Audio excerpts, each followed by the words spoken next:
Assalamualaikum warahmatullahi wabarakatuh. Untuk kajian tanya jawab yang pertama adalah tentang Haji Akbar. Ada sebuah pertanyaan, apakah yang dimaksud dengan Haji Akbar itu? Mohon penjelasannya. Kaum muslimin dan muslimat, para pendengar Radio Al-Jihad FM dimanapun Anda berada, rahimakumullah. Mengenai Haji Akbar secara tekstual, lafaznya terdapat dalam Al-Quran Surah At-Taubah ayat 3, yang bunyinya adalah wa adzanu minallahi wa rasulih ilan nasi yaumal hajjil akbar annallaha bari'u minal musyrikin wa rasuluh. Dan inilah suatu maklumat dari Allah dan Rasulnya kepada umat manusia pada Haji Akbar, bahwa sesungguhnya Allah dan Rasulnya berlepas diri dari orang-orang musyrik. Kemudian dalam riwayat Abu Zuhaifah disebutkan, anna yaumal hajjil akbar yaumu Arafah, bahwa Haji Akbar adalah hari Arafah.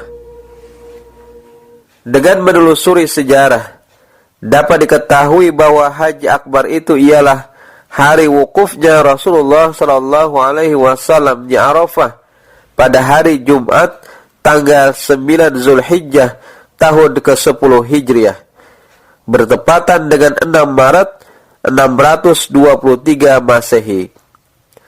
Rashid Ridho mengatakan, aqul wa qad kana yaum Arafah amu hajjatil wada' yaumul Jum'ah. Saya berpendapat bahwa benarlah keterangan bahwa hari Arafah itu pada tahun terjadinya Haji Wada' adalah hari Jumat. Rashid Ridho menambahkan bahwa orang awam menamakan tiap tahun yang terjadi wukuf di Arafah pada hari Jumat disebut oleh mereka sebagai Haji Akbar. Keterangan lebih rinci mengenai Haji Akbar dapat dibaca dalam buku tuntunan manasik haji yang telah diterbitkan oleh Majelis Tarjih dan Pimpinan Pusat Aisyah. Untuk tanya jawab selanjutnya adalah memperhatikan banyaknya hadis yang melarang wanita bepergian tanpa disertai dengan mahramnya. Apakah boleh wanita menunaikan ibadah haji tanpa mahram? Dan apakah boleh menunjuk orang selain daripada mahramnya? Ikhwani wa akhwati rahimakumullah, untuk menjawab masalah ini harus membedakan antara perjalanan wajib yakni haji dan perjalanan ikhtiariyah yaitu perjalanan biasa pada umumnya. Hadis yang berbunyi la tusafir mar'ah thalathan illa wa ma'adhu mahram, janganlah seorang wanita bepergian selama 3 hari kecuali ada mahram bersamanya. Hadis ini diriwayatkan oleh Muslim. Lebih cenderung kepada perjalanan ikhtiariyah dan tidak bisa dikiaskan kepada dalil yang menunjukkan kepada perjalanan haji yang wajib yang terdapat pada ayat 97 surah Ali Imran, yang bunyinya adalah walillahi 'alan nasi hajjul bait man istata'a ilaihi sabila. Mengerjakan haji adalah kewajiban manusia terhadap Allah, yaitu bagi orang yang sanggup mengadakan perjalanan ke Baitullah. Surah Ali Imran ayat 97. Yang dimaksud dengan ayat di atas adalah yakni sepanjang perjalanan itu tidak membahayakan si wanita tersebut, maka dia wajib melaksanakan haji. Tentu saja kalau sudah terpenuhi istita'ah yang lain, seperti ada biaya, sehat jasmani dan juga rohani, aman, ada kendaraan atau transportasi dan lain-lain. Kalau merujuk kepada pendapat Syafi'iyah, kepada wanita yang tidak punya mahram diharuskan pergi haji bersama-sama dengan teman-teman wanita yang terpercaya dan harus lebih dari seorang. Menurut Malikiyah, wanita tersebut wajib haji jika ia ditemani oleh beberapa orang wanita yang terpercaya atau beberapa orang dari laki-laki dan perempuan. Dengan demikian, kalau ada beberapa orang atau bukan mahramnya yang dapat dipercaya, baik perempuan ataupun laki-laki, maka wanita tersebut boleh melaksanakan perjalanan haji dengan tidak perlu mengangkat mahram. Tanya jawab selanjutnya adalah ada sementara jamaah haji Indonesia sholat zuhur, asar, maghrib, dan isya secara jamak dan qasar. Ada yang berpendapat bahwa di Masjidil Haram, Masjid Nabawi, dan Masjidil Aqsa lebih afdal melakukan sholat tidak dengan jamak dan qasar. Bagaimanakah ini sebenarnya? Mohon dijelaskan kepada kami. Ikhwani fiddin rahimakumullah, dari penelusuran dalil baik Al-Quran maupun hadis-hadis Nabi SAW, belum ditemukan tuntunan secara khusus yang membicarakan tentang kurang afdalnya salat qasar di Masjidil Haram, Nabawi, dan juga Aqsa. Sementara dalil yang ditemukan hanya membicarakan persoalan salat qasar karena dalam kondisi safar atau perjalanan. Misalnya sebagaimana yang termaktub dalam Al-Quran surah An-Nisa ayat 101, yang bunyinya adalah wa idza darabtum fil ardi falaysa 'alaikum junahun an taqsuru minas shalah. Dan apabila kamu bepergian di muka bumi, maka tidaklah mengapa kamu mengqasar sembahyangmu atau salatmu.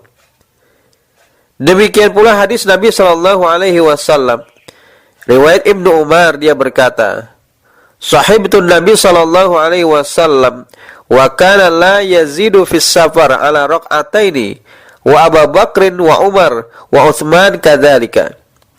Saya menemani Nabi SAW dalam suatu perjalanan. Beliau senantiasa mengqasar salat. Demikian pula tatkala aku menemani Abu Bakar, Umar, dan juga Utsman. Hadis riwayat Bukhari dan Muslim. Kemudian juga dalam riwayat Anas, dia berkata, kharajna ma'an Nabi SAW minal Madinah ila Makkah fa shalla raq'ataini hatta raja'na ilal Madinah. Qultu aqamtum biha syai'a. Qala aqamna biha ashran. Sebagaimana yang termaktub dalam hadis riwayat Bukhari dan Muslim atau muttafaq alaih. Kemudian dalam hadis yang diriwayatkan oleh Muslim, kharajna minal Madinah ilal hajj thumma dzakara mithlahu. Kami bepergian bersama Nabi SAW dari Madinah menuju Mekah. Kemudian beliau mengqasar salat 2 rakaat sampai kami kembali ke Madinah. Saya berkata, apakah kamu sekalian tinggal di Mekah barang sebentar?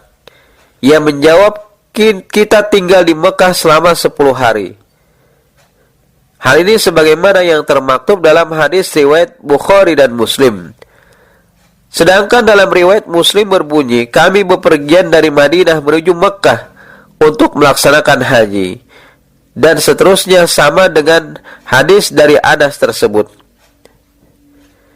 Berpijak dari dalil-dalil di atas, di kalangan ulama terjadi perbedaan pendapat sekitar persoalan hukum qasar.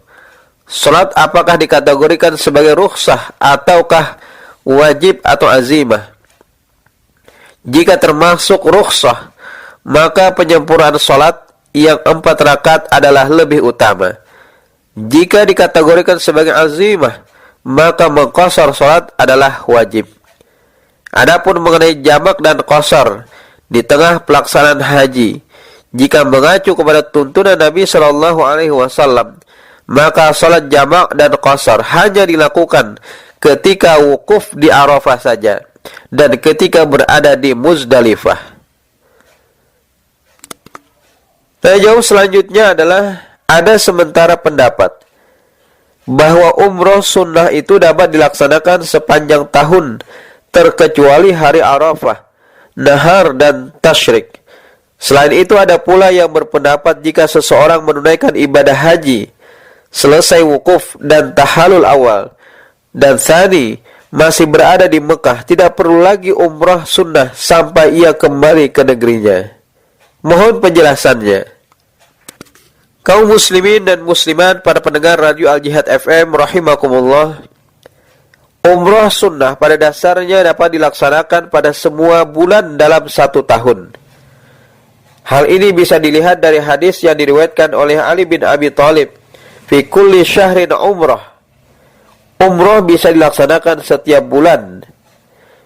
Meskipun ada riwayat yang mengungkapkan bahwa Nabi SAW melakukan umrah sebanyak 4 kali dalam 4 tahun yang berbeda, yakni pada bulan Zulqa'dah. Praktek Nabi ini bisa dimengerti, lebih-lebih jika dikaitkan dengan hadis di atas. Karena kalau Nabi melaksanakan umrah berkali-kali sepanjang tahun, khawatir akan memberatkan umatnya.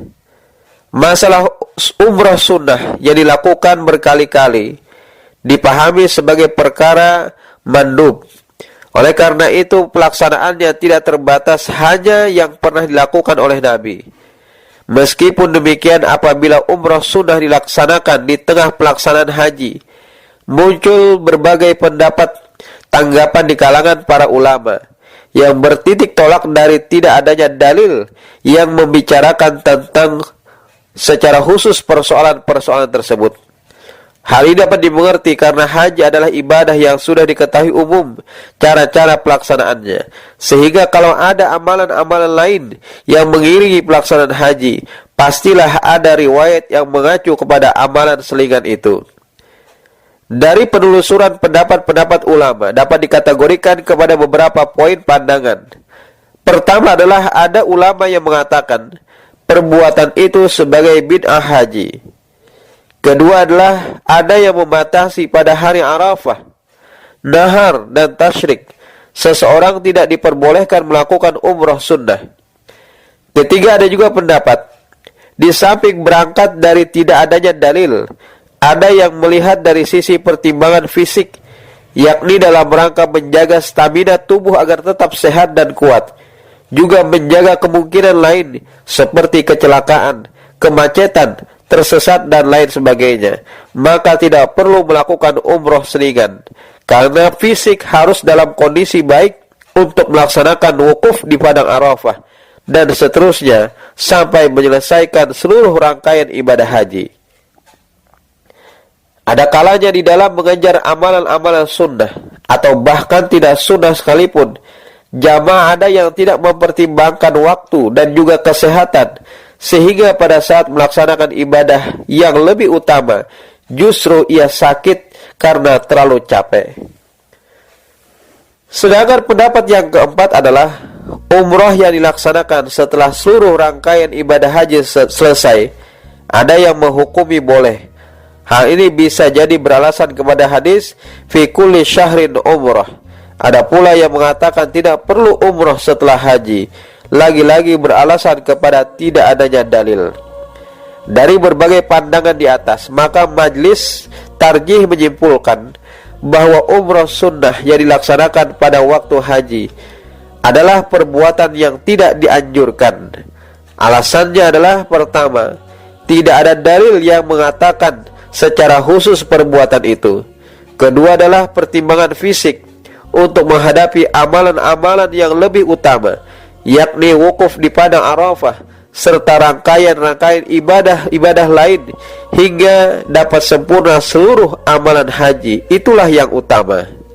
Demikianlah program pembacaan buku Tanya Jawab Agama, mengacu kepada Al-Quran dan hadis-hadis Nabi SAW yang makbulah, yang telah dirangkum oleh Majlis Tarjih. Assalamualaikum warahmatullahi wabarakatuh.